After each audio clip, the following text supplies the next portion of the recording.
you and your significant other decide to drive to the beach.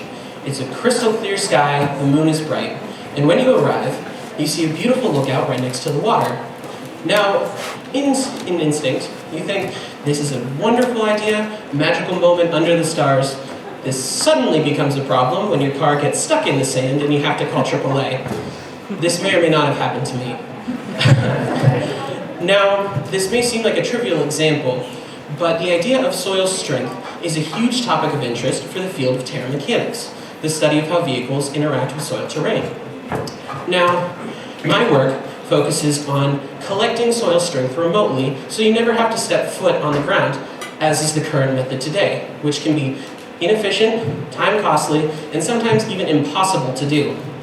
Now, this has many, many applications for different vehicles and situations and different terrain types, such as, for example, a Mars rover costing $15 million. You wouldn't want that getting stuck upon arrival because AAA could take 10 plus years.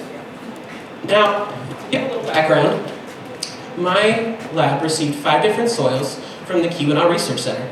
We placed each of these into their own individual bins, as you can see. Now, each of these soils is approximately 100 pounds per cubic foot. We have 20 cubic feet of soil, aka a literal ton of dirt. So we wanted to measure the strength of these soils remotely without disturbing them. So we used remote sensing.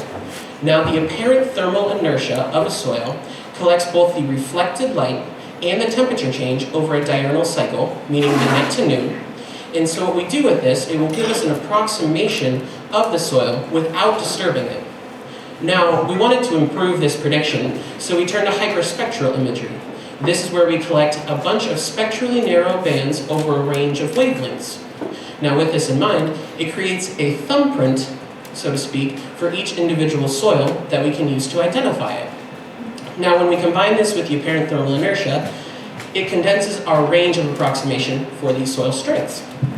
Now, the lab testing went well, and so we decided to take it out to the field. And so as you can see, we mounted our cameras, and then we flew it over the soil pits. Now, we're in the midst of processing the data, but the initial results look good. So we would hope to next scale this to satellite level, where we can then get a vaster area and collect the data quicker.